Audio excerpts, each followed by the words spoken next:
आज है 4 सितंबर गुरुवार का दिन। नमस्कार, हरकारा के इस ऑडियो अंक में आपका स्वागत है। हरकारा लेकर आया है आज के न्यूज़लेटर का पॉडकास्ट, जिसे आपके लिए तैयार किया है निधीश त्यागी के साथ राजेश चतुर्वेदी, गौरव नौडियाल ने। जिन खबरों का जिक्र हम यहाँ कर रहे हैं, उनके लिंक्स और विस्तृत जानकारी मूल न्यूज़लेटर में है। सुनिए ऑटोमेटेड आवाज़ में। हरकारा यानी हिंदी भाषियों के लिए क्यूरेटेड न्यूज़लेटर। ज़रूरी खबरें और विश्लेषण, शोर कम, रोशनी ज़्यादा। आज हम बात करेंगे बिहार की सियासत में मां के अपमान को लेकर मचे सियासी उबाल पर, चीन द्वारा पुतिन और किम जोंग उन के साथ किए गए शक्ति प्रदर्शन पर, और राज्यों के बॉन्ड से परेशान बैंकों की आरबीआई को दी गई चेतावनी पर। साथ ही खबर है कि औपचारिक नौकरियों में लगातार दूसरे साल गिरावट आई है और दिल्ली दंगों के मामले में उमर खालिद समेत 9 आरोपियों की जमानत याचिका 5 साल बाद भी खारिज हो गई है। आइए खबरों का सिलसिला शुरू करते हैं। मां का अपमान पर सियासी उबाल, तेजस्वी का पलटवार। द हिंदू के मुताबिक आरजेडी नेता तेजस्वी यादव ने प्रधानमंत्री नरेंद्र मोदी के उस बयान को दिखावटी करार दिया है, जिसमें पीएम ने अपनी मां के कथित अपमान को लेकर विपक्ष पर निशाना साधा था। तेजस्वी ने आरोप लगाया कि बीजेपी महिलाओं का अपमान करने वाले नेताओं का सम्मान करती है और प्रधानमंत्री के बयान के समय पर भी सवाल उठाए। उन्होंने याद दिलाया कि पीएम मोदी ने भी अतीत में नीतीश कुमार के डीएनए पर सवाल उठाए थे और सोनिया गांधी का अपमान किया था। तेजस्वी ने सवाल किया कि अगर पीएम महिलाओं का इतना सम्मान करते हैं तो उन्होंने बलात्कार के दोषी प्रज्वल रेवना के लिए प्रचार क्यों किया। इस मामले में बीजेपी मां के अपमान के मुद्दे को भावनात्मक रूप से भुनाकर सहानुभूति हासिल करना चाहती है, जबकि आरजेडी इसे बीजेपी का पाखंड बता रही है। द हिंदू की खबर है कि बीजेपी ने पीएम मोदी की मां पर टिप्पणी को बड़ा मुद्दा बनाने का फैसला किया है। दिल्ली में हुई एक उच्च स्तरीय बैठक के बाद सत्तारूढ़ एनडीए ने इस मुद्दे के विरोध में गुरुवार को राज्यव्यापी बंद का आह्वान किया है। पार्टी की योजना हर विधानसभा क्षेत्र में सहयोगी दलों के साथ बैठकें कर विपक्ष के अभियान का मुकाबला करने की है। द इंडियन एक्सप्रेस के अनुसार राहुल गांधी की 16 दिन की वोटर अधिकार यात्रा ने बिहार में कांग्रेस को नई ऊर्जा दी है और तेजस्वी यादव के साथ विपक्षी एकता को मजबूत किया है। यात्रा में उमड़ी भारी भीड़ ने कांग्रेस को महागठबंधन की कमजोर कड़ी वाली छवि से बाहर निकाला है। इस यात्रा में बेरोजगारी, महंगाई और वोटर अधिकार जैसे मुद्दे उठाए गए, जिससे एनडीए पर अपनी रणनीति बदलने का दबाव बना है। स्क्रोल की एक जमीनी रिपोर्ट के अनुसार बिहार के पूर्णिया जिले के प्राणपट्टी गांव में एक पोलिंग बूथ की मतदाता सूची से 45% से ज्यादा नाम हटा दिए गए हैं, जिससे चुनावी प्रक्रिया पर गंभीर सवाल खड़े हो गए हैं। इस सूची में बड़ी संख्या में ऐसे मुस्लिम नाम जोड़े गए थे, जबकि गांव में एक भी मुस्लिम परिवार नहीं रहता। चुनाव आयोग की प्रक्रिया के तहत अब इन फर्जी नामों को हटा दिया गया है। इस बीच द ट्रिब्यून की रिपोर्ट ने चिंता और बढ़ा दी है, जिसके मुताबिक चुनाव आयोग बिहार की अंतिम मतदाता सूची नामांकन के बाद जारी कर सकता है, जिससे उम्मीदवारों को अपने असली मतदाताओं के बारे में पता ही नहीं चलेगा। जीएसटी काउंसिल ने 4 की जगह अब 5% और 18% के 2 स्लैब को मंजूरी दे दी है, जो 22 सितंबर से लागू होंगे।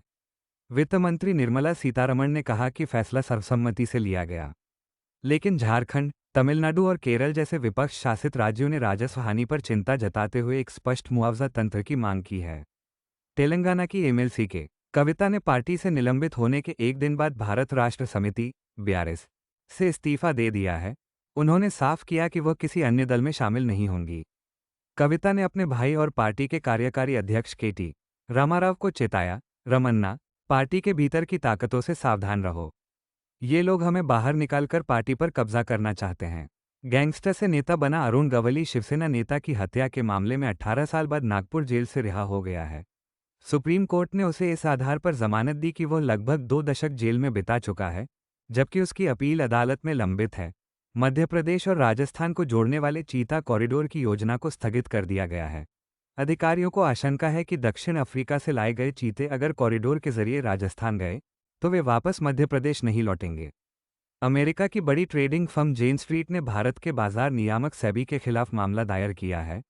फर्म का आरोप है कि सेबी उसे बाजार में हेरफेर के आरोपों के खिलाफ अपनी सफाई के लिए जरूरी दस्तावेज मुहैया नहीं करा रहा है। सेबी ने जेन स्ट्रीट पर निफ्टी बैंक इंडेक्स में हेरफेर का आरोप लगाकर ट्रेडिंग से रोक दिया था।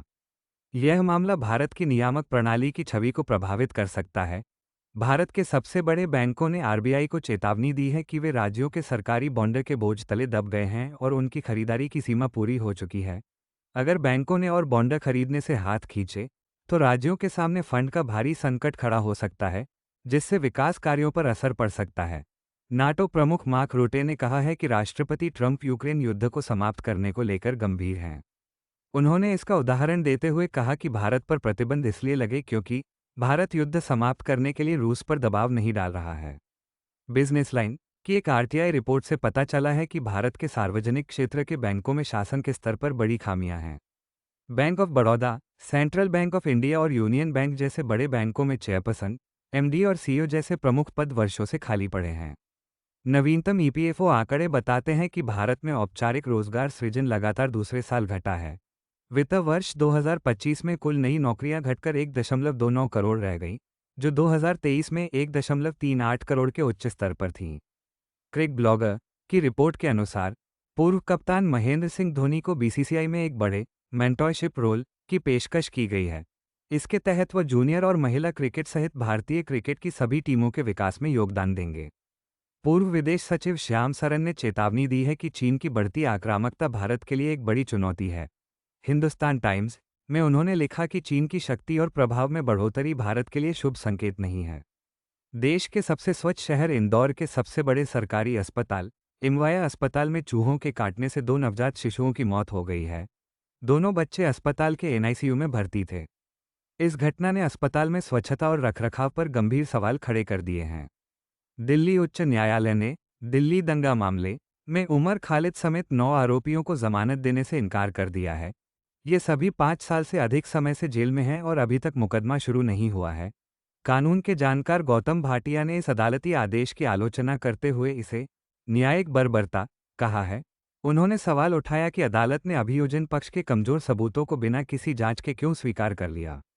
विरोधाभास यह है कि मामला इतना गंभीर है कि जमानत नहीं मिल रही, लेकिन इतना कम गंभीर है कि 5 साल में मुकदमा भी शुरू नहीं हो सका। चीन ने बीजिंग में एक भव्य सैन्य परेड का आयोजन किया, जिसमें राष्ट्रपति शी जिनपिंग के साथ रूस के राष्ट्रपति व्लादिमीर पुतिन और उत्तर कोरिया के शासक किम जोंग उन भी मौजूद थे।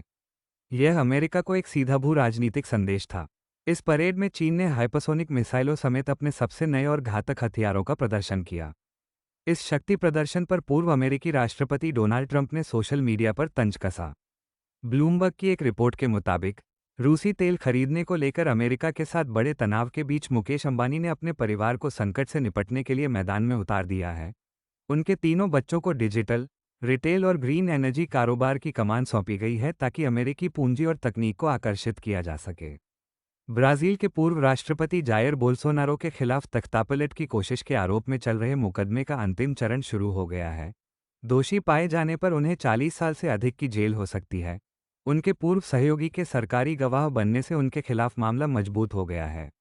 मशहूर लेखिका मार्गरेट एटवुड ने कनाडा में अपनी किताब द हैंडमेड्स टेल पर लगे बैन का जवाब एक व्यंग्यात्मक लघु कथा लिखकर दिया है। उन्होंने सोशल मीडिया पर कहा कि चूंकि उनकी किताब स्कूलों के लिए स्वीकार्य नहीं है, इसलिए उन्होंने किशोरों के लिए एक उपयुक्त कहानी लिखी है। उनकी कहानी एक ऐसे आदर्श जोड़े पर है जो बिना सेक्स किए बच्चे पैदा करते हैं और कभी नहीं मरते, जो सेंसरशिप पर एक तीखा व्यंग्य है। आज के लिए इतना ही। हमें अपनी प्रतिक्रिया और सुझाव जरूर बताएं। मिलेंगे हरकारा के अगले अंक में। धन्यवाद। जीते हैं यहाँ दुनिया को धोखा देकर। आज की ताजा खबर, आज की ताजा खबर, आज की ताजा खबर। आओ काका जी इधर, आओ मामा जी इधर, सुनो दुनिया।